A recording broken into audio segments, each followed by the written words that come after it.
Ato atentatório à dignidade da justiça. O que é e quais são as consequências? Assista esse vídeo até o final que eu vou te contar tintim por tintim.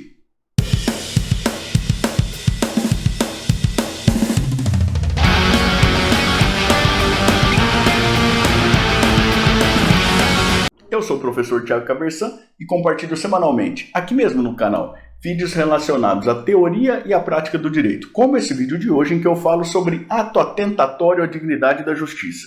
E isso já a partir de vários anos de experiência como advogado e também como professor universitário. Se você gosta desse tipo de conteúdo, inscreva-se aqui embaixo, também clique no sininho, até para ficar sempre a par das novidades que nós trazemos para cá.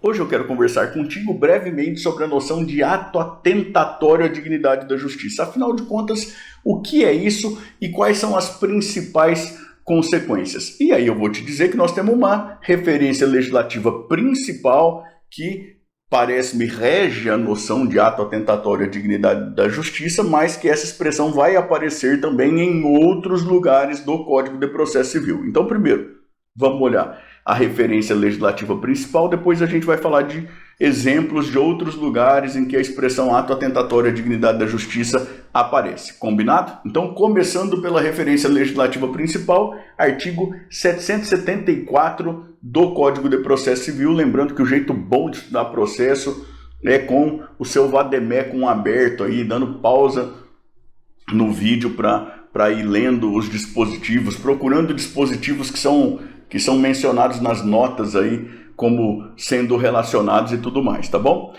Então, lá no artigo 774, primeira coisa, que lugar do código que o artigo 774 está? Está na parte especial, em um livro da parte especial que trata do processo de execução. E essa é uma informação importante, porque no fundo, ao tratar de ato atentatório à dignidade da justiça, o que a legislação procedimental civil pretende é coibir a falta de lealdade processual. Tá certo? É isso. E aí, a gente tem uma ideia geral, uma ideia primeira de ato atentatório à dignidade da justiça como uma espécie de litigância de má-fé qualificada especialmente à tutela jurisdicional executiva. Veja, se eu não estou muito enganado, originariamente a ideia é essa. A gente vai ver em outros dispositivos depois que o legislador com o tempo vai usando isso de maneira não tão técnica, ou então perdendo a oportunidade de deixar o tratamento mais técnico ainda e tudo mais, e parece-me que faria todo sentido a gente pensar em ato atentatório à dignidade da justiça como conduta de litigância de má-fé, mais especificamente no contexto da tutela jurisdicional executiva. E aí a gente tem o tratamento da litigância de má-fé de maneira mais genérica lá no artigo 81 do Código de Processo Civil. Tá certo? Então, artigo 774 tem 5 incisos, e isso no contexto do livro do processo de execução é válido frisar. O primeiro inciso, né? Então, no caput primeiro, considera-se atentatória à dignidade da justiça a conduta comissiva ou omissiva, ou seja, fazer ou deixar de fazer do executado que, inciso primeiro, frauda a execução. Tá. Sobre fraude à execução, como que eu vou entender quando isso se configura, não, e tudo mais? Veja lá o artigo 792 do próprio Código de Processo Civil.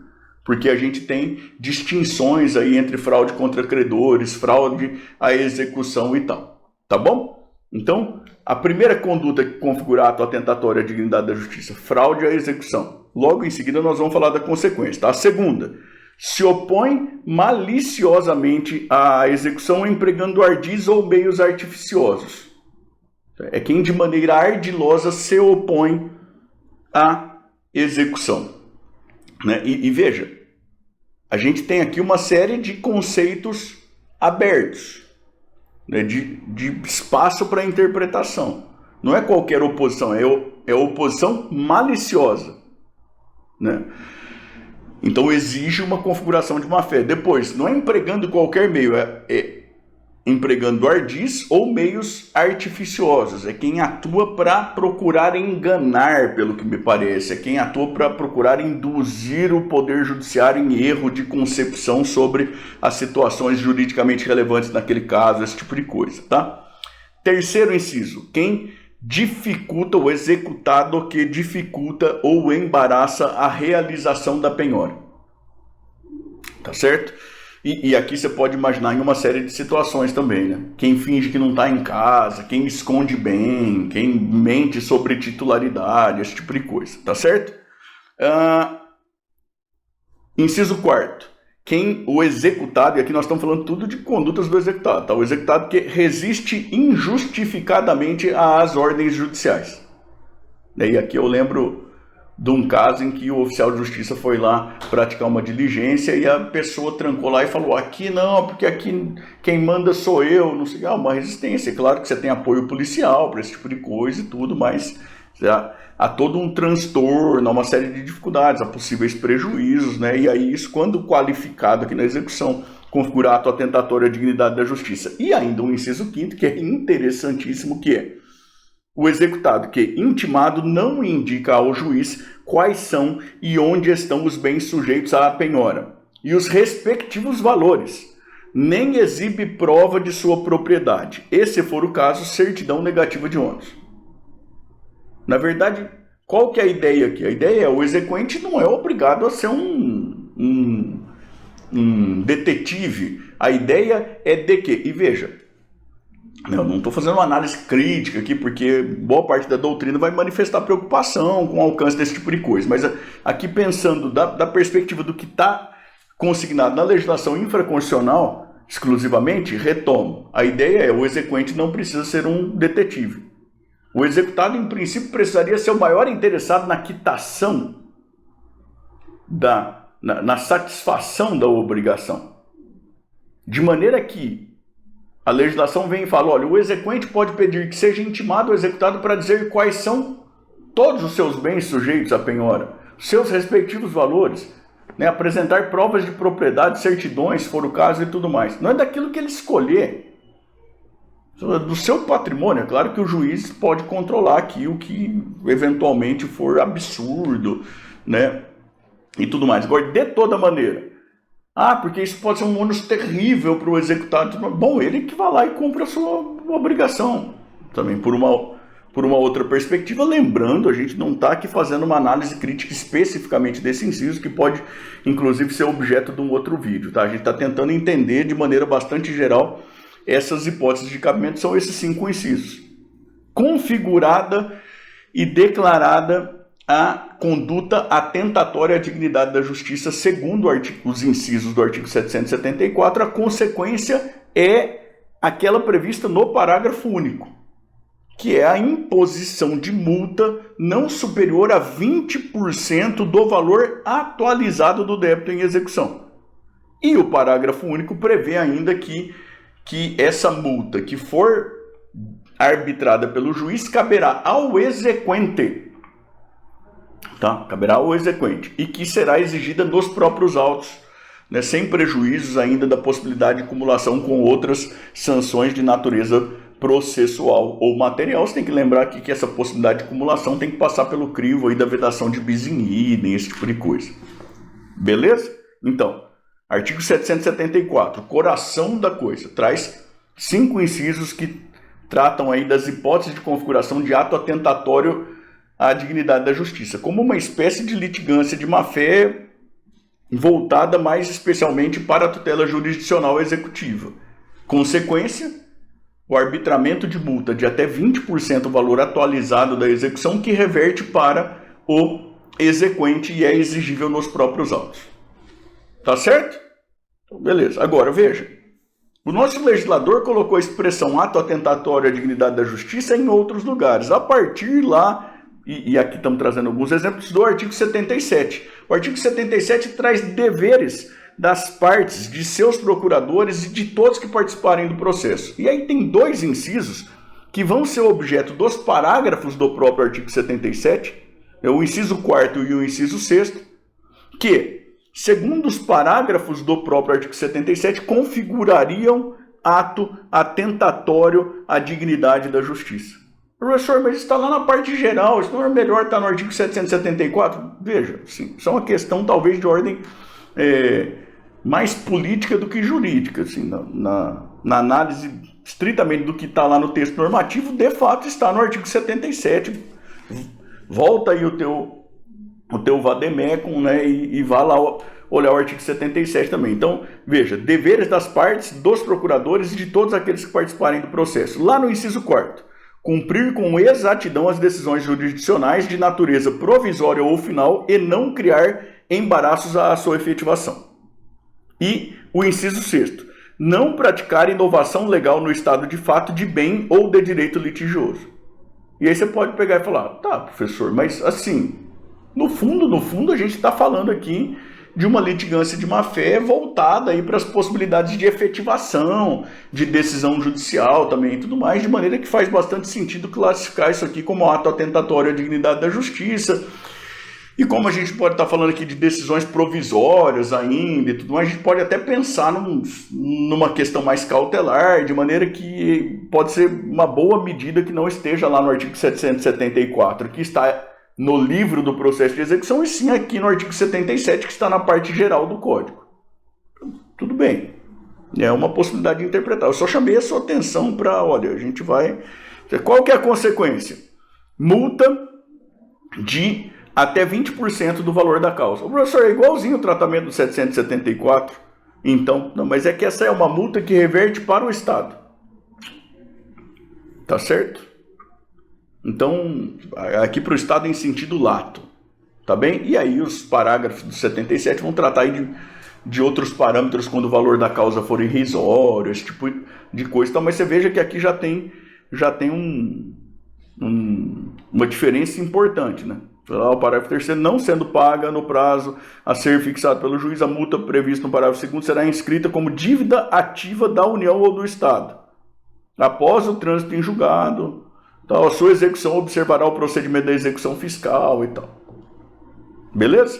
Então aqui tem uma diferença importante. Depois, lá no artigo 246, a gente está tratando de citação e da preferência pela citação por meio eletrônico. E veja, não estou falando de citação por WhatsApp, de qualquer jeito. Não, aquilo que está regulado lá pela atual redação do próprio artigo 246. Os mecanismos lá do Conselho Nacional de Justiça e tudo mais. Previsão do parágrafo 1º C da atual redação do artigo 246. Se a pessoa que deve ter cadastro eletrônico para fim de recebimento de citação e tudo mais e tal, ela recebe o aviso eletronicamente e ela deixa de confirmar o recebimento da citação no prazo legal e ela não confirma sem justa causa, isso configura ato atentatório à dignidade da justiça e aí dá ensejo a fixação de multa de até 5% do valor da causa. Então veja, a gente tem aqui uma situação que não está lá qualificada muito exatamente a uma tutela jurisdicional executiva, né? Está na parte geral do Código, também está tratando de citação, né? E o próprio percentual da multa é diferente também. E, por fim, eu vou tratar aqui contigo de um terceiro exemplo, que é aquele do artigo 334, parágrafo 8º, né? A gente tem, em princípio, uma obrigatoriedade da audiência de conciliação ou mediação lá no começo do processo, ainda que uma das partes eventualmente manifeste que não quer, ou seja, só não vai ter audiência se tiver negócio jurídico processual prévio, ou então se o objeto da ação não admitir autocomposição, ou então se todas as partes manifestarem tempestivamente que não querem. Em outras circunstâncias, em princípio, segundo o Código, deve ser mantida a audiência.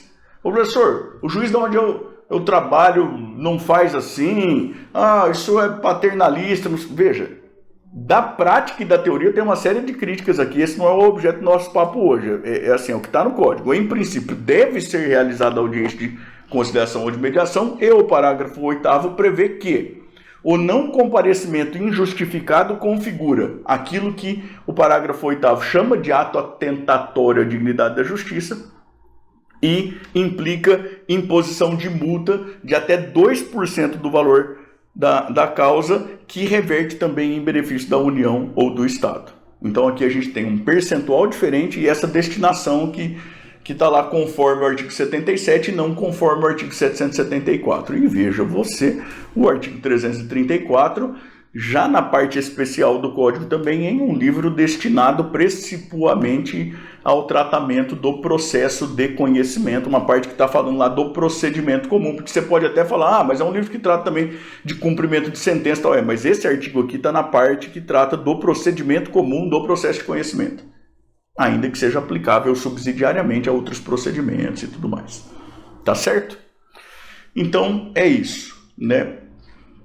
Assim, a primeira ideia que vem, se alguém fala de ato atentatório à dignidade da justiça, sem outras especificações, na maior parte das vezes essa pessoa vai estar falando daquela sistemática do 774, a configuração em um daqueles 5 incisos, consequência do parágrafo único, multa de até 20% que reverte para o exequente, exigível nos próprios autos. Mas é bom você pensar aí também em destinações, em percentuais diferentes, né? Artigo 77 e seus parágrafos, o artigo 246, principalmente o parágrafo 1º-C da atual redação do Código de Processo Civil, o artigo 334, especialmente aí o parágrafo 8º, tá bom? Eu espero que você tenha gostado do vídeo, que tenha chamado a sua atenção para coisas que você talvez não tivesse atentado tanto assim antes.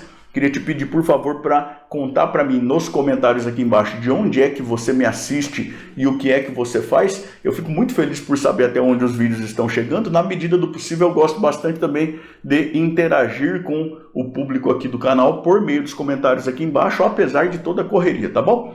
E também queria te convidar a continuar navegando aqui pelo canal, especialmente a partir deste vídeo aqui em que eu falo sobre a ação pauliana que tem a ver com fraude contra credores.